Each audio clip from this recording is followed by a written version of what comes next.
नमस्कार मैत्रिणींनो, आज मी तुमच्यासमोर एक नाट्यछटा सादर करणार आहे. काय चकित झालात ना? काय म्हणाला? कविता वाचन करायचं सोडून हे काय म्हणतच? पण माझ्या मैत्रिणींनो, माझ्या कविता ऐकून ऐकून कंटाळा आला असेल ना, म्हणून म्हटलं जरा वेगळं काहीतरी करू. काय म्हणाला? नाचवायची असेल एखादी नाट्यछटा? छे छे, मी स्वतःच लिहिली आहे. नाही ना विश्वास बसत? काय झालं सांगू का? माझ्या मैत्रिणीची मुलगी मधुराणी एक कार्यक्रम करते, कवितेचं पान. म्हटलं आपणही अशीच कविता वाचावी छान. पण काय करणार, माझ्याकडे नुसतंच वाढलंय कवितेचं रान. सापडे ना एकही कविता छान.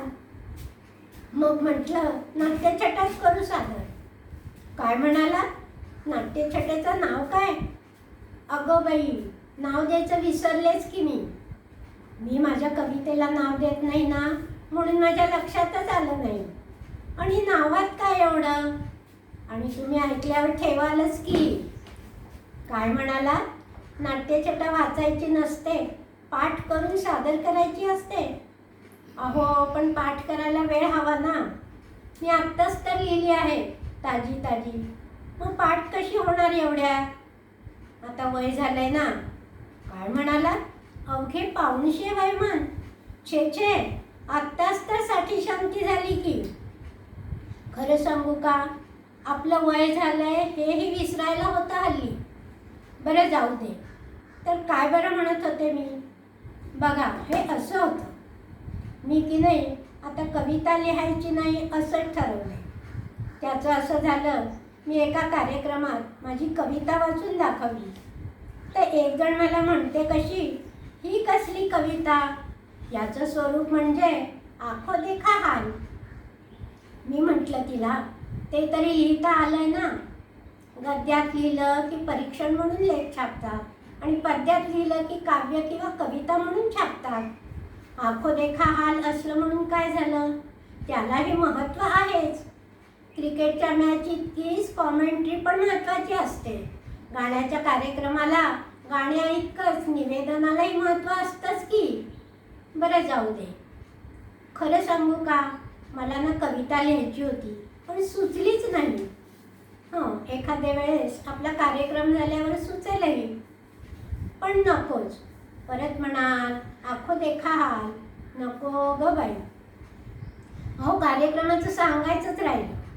सगळेजण दिवाळीत कार्यक्रम करतात, दिवाळी पहाट.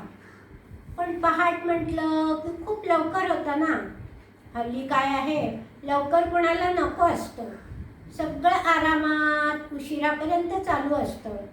म्हणून दिवाळी पहाटच्या ऐवजी दिवाळी पश्चात कार्यक्रम ठेवला. सगळ्याजणी भन्नाट असल्यामुळे मी नाव दिलं दिवाळी भन्नाट. दिवाळी पहाट ऐवजी दिवाळी भन्नाट. कसं काय वाटलं नाव? आवडलं का? गाणी पण भन्नाट आणि विविध गुणदर्शन पण भन्नाट. बरं, आता आमच्या गाण्याबद्दल सांगते. काय म्हणाला? तुम्ही गाणं म्हणणार आहात? म्हणजे काय? मला तर छान जोडीदार मिळाली आहे वसुधा. पण तिच्या वाट्याला मात्र नेमकी मी आले असं तर झालं नाही ना. म्हणून मी तिला मेसेज केला की मला तुझी माझी जोडी लावली म्हणून खूप आनंद झाला. पण तुला चालणार आहे ना? चालेल म्हणाली. मग माझा जीव भांड्यात पडला. वसुधाने सगळी मेहनत घेतली. नवीन ॲप, कराओके, पट्टी, रेकॉर्डिंग, सगळं. मी फक्त ममा म्हटलं. सोशल डिस्टन्सिंग पाळायला हवं म्हणून हाताला हात नाही लागा इतकंच. काय म्हणाला? प्रॅक्टिस किती केली? अहो, एक दिवस गाणं ठरवलं, एक दिवस प्रॅक्टिस केली. वसुधा म्हणाली, नीताताईंना पाठव का? मी म्हटलं, नीताताईंनी आपलं गाणं ऐकलं की म्हणतील,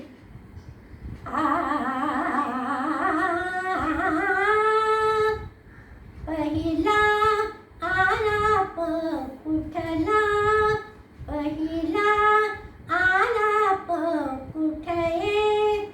मग काय करायचं? पुढे त्या म्हणतील, पाहिजे प्रॅक्टिस भरपूर पाहिजे, प्रॅक्टिस भरपूर. पण आता चालेल करीते स्वीकार, पण चालेल करीते स्वीकार. मी म्हटलं वसुधाला, नीता ताईंना नको ग पाठवू, नीता ताईंना नको ग पाठवू. पण न पाठवून कसं चालेल, म्हणून मी म्हटलं, नीता ताई तुम्ही नका हो रागवू, नीता ताई तुम्ही नका हो रागवू. शेवटी एकदाचे गंगेत घोडे नाहले, गंगेत घोडे नाहले आमुचे, गंगेत घोडे नाहले आमुचे. घेऊन स्टार मेकरचा सूर, घेऊन स्टार मेकरचा सूर. आणि अगदी खुश झालं ग बाई. काय म्हणाला, चांगलं झालं ना गाणं. आता ते तुम्ही ऐकलं की ठरवालच की. मी माझा मानस कार्यक्रम ऐकला आणि सगळ्यांच्या टाळ्यांचा कडकडाट झालेला पण मी ऐकला. मानसच हां. आणि सांगू का, वन्स मोर पण मी मानसच घेतला. बरं मैत्रिणींनो, आता इथेच थांबते. एवढं ऐकून घेतल्याबद्दल खूप खूप धन्यवाद.